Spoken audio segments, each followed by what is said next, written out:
Hi everybody, this is Chad Carrier here, product owner for Tractor and Stems, and I'm here today to show you a basic walkthrough of the Stem Creator tool. This will allow you to take your track, whatever you've got, and convert it into our new Stem format so it's ready to be played. So I'm going to go through this in a couple steps. I'm going to show you some things first in a DAW, so you can see how the files should look before you put them into the Stem Creator, and then we'll actually go through the Stem Creator itself, how to load in the files, how to adjust the compressor and limiter, maybe add some metadata, and then do the final export. So, I'm going to start here in Ableton Live. I've got a song here by Night Drips. This is one of the songs that was used in the Stems video that was released a few weeks ago. And you can see I've got 5 tracks in here. The top one is the master, and the last 4 are the stems for the song. Now we do this because the stem file actually does contain 5 files. Not only the 4 stems that you'll be playing when you DJ, but also the stereo master just in case you need to play back the file in iTunes or on your iPhone or something like that, and you just need to play it back in stereo. So you have to have all 5 files together. Now one of the first things that's very important is that the 5 files are all time aligned with each other. So when we zoom in on the waveform here, and I find this is easiest to do while zooming in on like the drum track. So we can see the drum track right here, and then we see the stereo master here, and as we can see upon zooming in, these 2 tracks are totally aligned. If they are not aligned, you're going to need to shift the tracks either left or right until they get into alignment, and then cut the ends so that they're all perfectly the same. The reason for this is because cue points and beat grids are shared between the stereo and stem files. So when analysis happens in Tractor or the DJ places cue points in there, they're going to be doing it in a specific position in the timeline, and that needs to match for both the stereo and the stem content. So now that I've got this time aligned here, I'm going to do a little playback in the software. And one thing I want you to pay attention to is the output volume. Right now we've got the stereo master, and this has been fully mastered, so when it plays back it's going to almost hit 0 dB FS, meaning it's just about as loud as it can be. And then using the crossfader, I'm going to switch over to the 4 stems, and you'll see that the 4 stems, though everything sounds the same level as the master, will actually go over 0 dB, and this is because the mastering limiter and compression is missing from these stems. So let's take a look at it real quick here. I'm going to start the track and switch to the view where we can see the meters. Now if we look at just the meter here for the stereo file, we see that it's getting up to a maximum of minus 0.18 dB. So yeah, this thing is very loud. It's almost hitting full scale. And when I now switch over with the crossfader to listen to the 4 stems, we now see that this level on the master is going way over 0. So what we need to do is bring the stem levels down so that the sum of them do not clip. And I've actually already done that. These 4 stems should be 6 dB lower, so I will just remove the boost that's been applied in live and now reset the meter.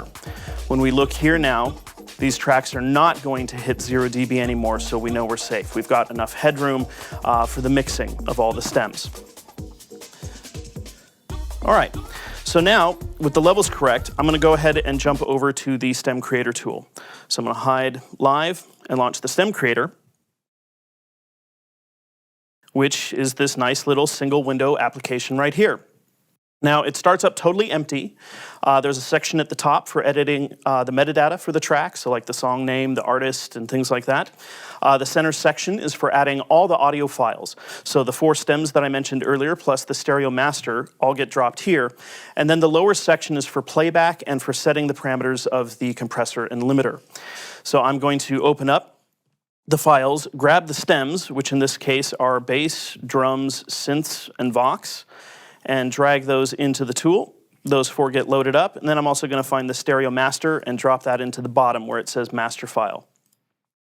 Now the tool starts up with default names here for the 4 tracks. We found that when we were building most of the stem sets, this was the most common arrangement. Drums first, bass second, synths, or just the general music of the song as the third track, and then vocals as the fourth. This song happens to conform with that. As you can see, I've got bass, drums, synth, and vox, but they're in the wrong order. So I'm going to head and grab drums and drag it up, so now these things are in the right order. Now, if you've got a song that maybe doesn't have vocals, the fourth track does not have to be vocals. You can go ahead and rename it to something that's more appropriate. So while the third track might be the most significant portions of the music, like the hooks, the main melody of the song, the fourth track can often contain things like sound effects, whooshes, anything that's kind of complementary to the song but isn't the main lead.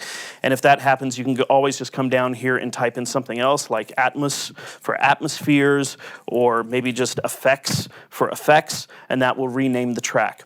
But since we've got vocals, I'm going to go ahead and leave it set at vox. And you can also click these little dots here to choose new colors for the tracks. Typically like to set the bass purple, the main green, and the vocals orange. This is what you'll actually see in most of the stem files that are out there, this kind of arrangement.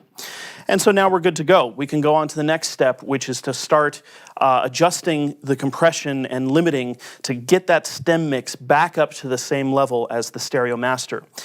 Now this tool comes with a little switch here on the left side to switch between the stem mix and the stereo master. So I'm going to start with it set to master file. And now when I hit play, we're going to be just hearing the stereo master played back without any compression or limiting.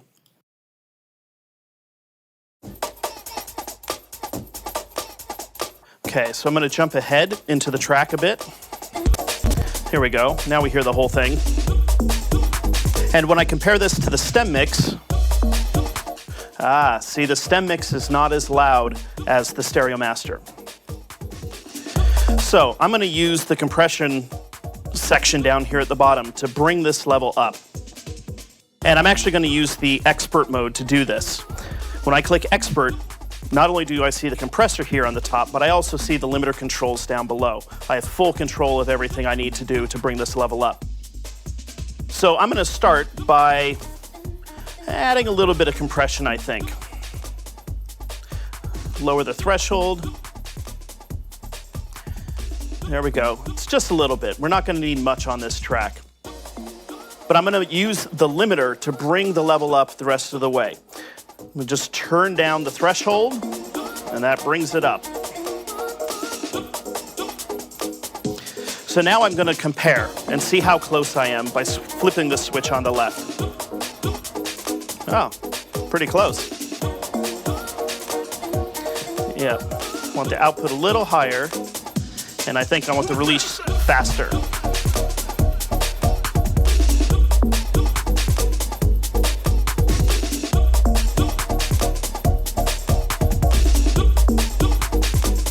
There we go. All right, so now when I'm flipping back and forth between the stem mix and the master file setting, we don't hear any difference. So that's exactly where I want this set. So now I know that the stem mix will match the master file, and I'm ready to go ahead and export this. But before I do, I want to do a couple other things to make sure that this file is really pretty and ready for other DJs to use. So I'm going to add a cover art right here to the top. I'm going to add some additional information. And when did this come out? This was probably this year, 2015. What would I call this? Probably just bass. Anyway, now with this all set here, I'm ready to do the final export. And it's simple as just clicking export. We see the tool start doing its thing.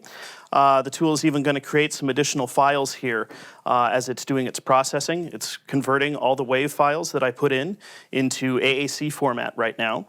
And it's also then going to pack all the metadata into the MP4 file. So things like the artist name and cover art go in, but also the settings for the compressor and limiter, because these settings will be read from the file at the time of playback. So when this file gets loaded into Tractor or whatever, it will load those same settings for the compressor and limiter and use them during playback.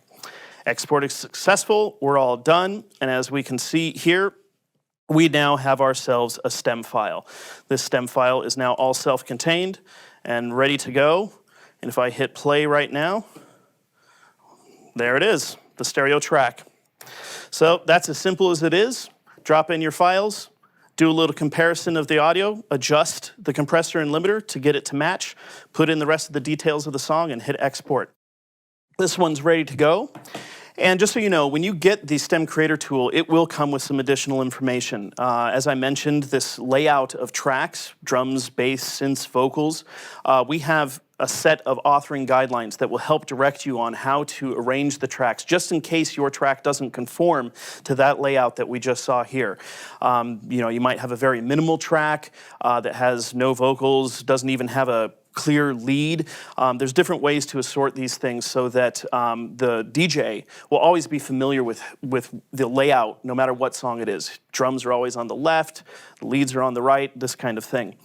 But also along with this, you're going to get a little PSD file that includes the stem tag, which you can actually see here on the cover art. If I open this up, this nice little thing, stems, right here. So you can paste this over your cover art, and it's a nice way for your users to see that, I actually have a stem version of this file.